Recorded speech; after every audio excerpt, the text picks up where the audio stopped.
এই যে অবৈধ সম্পর্কের কারণে, বিশ্ব বেহায়া দিবসের কারণে, এগুলোর আউটপুট হিসেবে মাঝে মাঝে এই ঢাকা মেডিকেলের ডাস্টবিনে নবজাতকের বাচ্চার কান্নার আওয়াজ শুনতে পাওয়া যায়। এই যে আসতেছে ফেব্রুয়ারি, এটা কি বিশ্ব ভালোবাসা দিবস? হ্যাঁ, কি দিবস?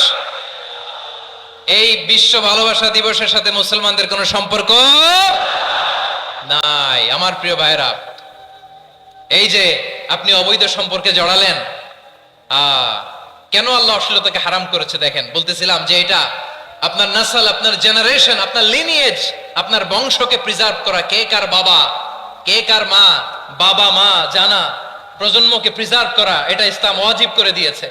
এই যে অবৈধ সম্পর্কের কারণে, বিশ্ব বেহায়া দিবসের কারণে, এগুলোর আউটপুট হিসেবে মাঝে মাঝে এই ঢাকা মেডিকেলের ডাস্টবিনে নবজাতকের বাচ্চার কান্নার আওয়াজ শুনতে পাওয়া যায়। চট্টগ্রাম মেডিকেলের ডাস্টবিনে নবজাতকের কান্না শুনতে পাওয়া যায়।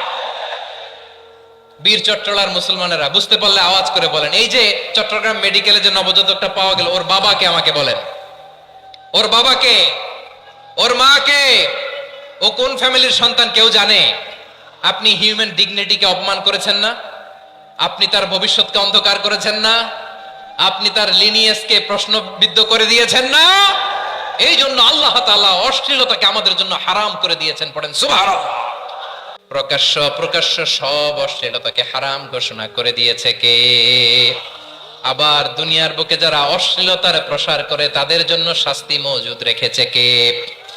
রব্বুল আলামিন বলেন, নিশ্চয়ই যারা বিশ্বাসীদের মাঝে অশ্লীলতার প্রচার প্রসার করতে চায় তাদের জন্য আমি মর্মন্তুদ শাস্তি প্রস্তুত করে রেখেছি। দুনিয়াতেও রেখেছি, আখিরাতেও রেখেছি। ঘোষণাটা কার? যারা এই নাটকের নামে, সিনেমার নামে, রূপালী জগতের নামে, মুভির নামে, ওটিটি প্ল্যাটফর্মের নামে আমার সমাজে অশ্লীলতা ছড়াতে চায় তাদের জন্য কঠিন মর্মন্তুদ শাস্তি মজুদ রেখে দিয়েছে কে? ও আমার বোনেরা, এখনো আপনি জাগবেন না?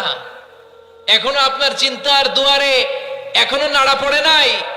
ওরা আপনাকে উলঙ্গ বানাতে চায়, ওরা আপনাকে আইটেম গার্ল বানাতে চায়। এজন্য ইসলাম অশ্লীলতাকে হারাম করেছে। হারাম। ইসলাম বলেছে যোজন যোজন দূরে থাকো, ওরা বলে না কাছে আসো, কাছে আসার গল্প। ক্লোজ আপ ওয়ান, কাছে আসার গল্প আছে না নাই? ক্লোজ আপ ওয়ান, কাছে আসার গল্প। আল্লাহ বলেন ওয়ালা তাকরাবুজ জিনা, কাছেও এসো না। জিনা থেকে যোজন যোজন কিলো দূরে থাকো, ওরা বলে কাছে আসার গল্প।